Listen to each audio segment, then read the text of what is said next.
Bonjour mesdames, bonjour messieurs et bienvenue à cette nouvelle émission, à cette nouvelle programmation de mes projections vidéo sur YouTube portant sur des différentes thématiques. Et comme vous allez le constater, pour le moment, je tourne plus ces vidéos dans la nature. Et la raison en est simple, la saison oblige. Nous sommes en été et puis il faut en profiter tant qu'on peut de la nature, de la verdure. Et aujourd'hui, je suis au bord de la plage, dans la baie de Vancouver, où je vais essayer de vous parler d'une thématique qui m'est très chère, non pas seulement de la géographie, mais une thématique spécifique sur l'environnement. L'environnement est une question qui est une question d'actualité, non seulement d'actualité de tous les jours, mais d'une question d'actualité académique, une question académique. En tant que géographe, c'est intéressant, c'est important que je parle de cette thématique parce que j'aurais parlé de beaucoup d'autres thématiques. Sans parler de celle-là, elle n'aura pas eu tout son impact parce que toute ma formation repose sur cette thématique de la géographie et sur l'environnement. J'invite beaucoup de ceux qui me connaissent, les collègues, les camarades, mes anciens étudiants ou mes jeunes collègues de niveau universitaire à s'abonner à cette chaîne parce qu'on a des choses à pouvoir partager sur la géographie, sur l'environnement. Et ces choses qu'on va devoir partager sont des choses peut-être que nous n'enseignons pas, peut-être parce que le curriculum ne le permet pas, mais également parce que nous n'avons pas une voix, nous n'avons pas autorité, nous n'avons pas la possibilité d'en parler. Parce qu'on doit avoir également un droit de réserve, on doit penser des choses qui, dit-on, ne sont pas vérifiées et qui peut-être peuvent être la réalité, mais qui ne sont pas une réalité vécue partout. Par conséquent, les programmes vont les restreindre parce que on va vous dire que ce n'est pas scientifique. Mais est-ce que tout ce qui est scientifique, en fait, est la réalité? C'est une question qu'on devra se poser désormais, que j'aimerais attirer l'attention des uns et des autres pour qu'on essaie de voir concrètement ce qui est scientifique. Est-ce que c'est ce qui est vrai? Est-ce ce qui est dans la réalité? Bon, aujourd'hui, je vais parler de l'environnement. Et nous sommes sur la plage de Vancouver. Donc vous comprenez le bruit des vagues qui n'est pas encore très fort. Ce bruit peut-être peut s'accentuer et même parfois se calme totalement. Même parfois se calme totalement. Ce que je vais dire de l'environnement, c'est à partir du constat que nous avons. À partir du constat que nous avons, si vous regardez autour de moi et je vais vous le projeter, vous allez vous rendre compte que je suis assis sur des troncs d'arbres qui je croyais que sont des troncs d'arbres échoués, non, mais qui sont apportés là exprès pour essayer de bloquer le mouvement de la mer. Ce ne sont pas des troncs d'arbres qui arrivent là par hasard. Vous trouvez, ils sont bien entreposés. Et dès que j'aurai l'occasion de vous présenter des troncs d'arbres qui sont arrivés par hasard, vous les verrez, ils seront de dispositions différentes. Donc voilà, c'est déjà ce que je voudrais dire. Et la mer est un peu loin. Depuis que le président américain est arrivé, le nouveau président américain est arrivé au pouvoir, il est contre l'environnement.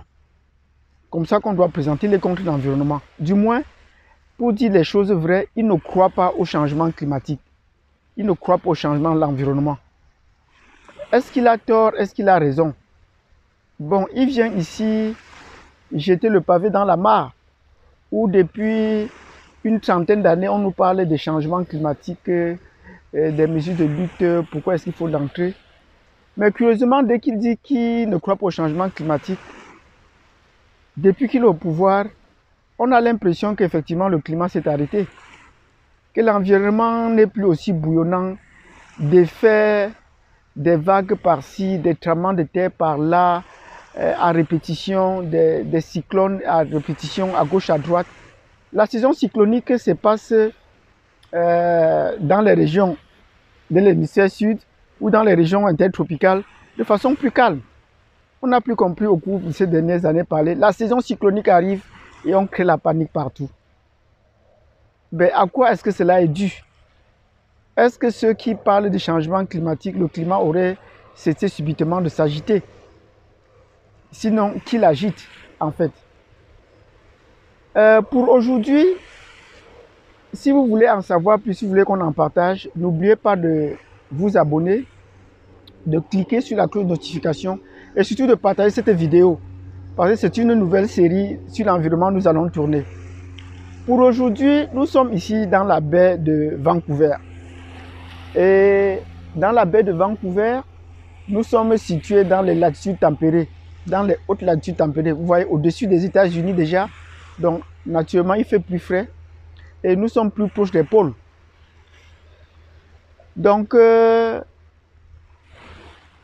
climat ici, au niveau de la mer, semble un peu en retard. Si je peux appeler ça retard. Parce que quand on nous parle du changement climatique, on nous annonce que dans les années 2020, la température va augmenter de 1 degré ou de 2 et que ça va entraîner la fonte des glaces dans l'Arctique. La calotte glaciaire va fondre, ce qui va entraîner le haussement du niveau de la mer actuelle. Et dans des régions aussi basses, dans les zones tropicales, on va assister à la disparition des pays comme les Maldives, comme le Sri Lanka. Des îles seront entièrement englouties à cause de la montée du niveau de la mer.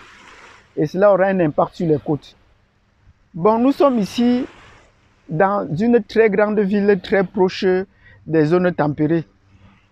Mais on se rend compte que depuis tout le printemps, le niveau de la mer n'a pas augmenté. Et vous allez voir cela tout à l'heure. Le niveau de la mer n'a pas augmenté. Et cela a entraîné donc que la plage se trouve très grande. Elle continue de pousser. Donc vous voyez le niveau de la mer habituel. Voilà le niveau de la mer habituel. Vous voyez la ligne noire des vagues et vous voyez les algues vertes, donc qui sont les algues récentes. Donc ça veut dire que la mer est au-delà, la mer n'est pas encore arrivée à ce niveau-là. Alors que les années antérieures, ce moment-ci, la mer est en train de frapper sur la végétation verte que vous voyez là. Ben, ici, aujourd'hui, vous voyez que depuis l'été, la mer n'a pas franchi ces vagues-là. Et j'ai fait ce constat avant mon départ pour les côtes de l'océan Indien. Et je vais vous présenter des vidéos pareilles qui montrent un net recul du niveau de la mer. Alors qu'on nous parlait d'un changement climatique. Mais comment expliquait-on donc que sur les côtes du Pacifique, sur les côtes de l'Atlantique et sur les côtes de l'océan Indien, on assiste à une baisse du niveau de la mer, à un recul du niveau de la mer. C'est ce qui nous préoccupe ici. Si vous avez d'autres raisons, vous pouvez nous l'expliquer. Ben, pour ma part, je pense, comme je parlais tout à l'heure, de la calotte glaciaire qui devait fondre avec le réchauffement climatique, l'augmentation de la température. Le réchauffement n'a pas encore eu lieu. Pourtant, 2020 est proche et nous sommes à quelques mois de 2020 et jusque-là, la mer n'a pas encore augmenté. Qu'en pensez-vous? Le changement climatique, l'augmentation de température, est-il une réalité virtuelle?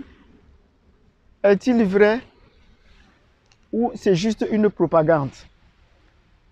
Faites,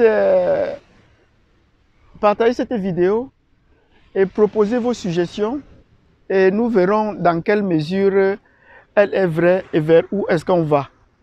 Donc voilà ce que je suis en train de proposer et j'attends vos suggestions. Sur ce, je vous prie. De vous abonner, de cliquer sur la cloche de notification et de pouvoir partager et de porter vos suggestions. Merci.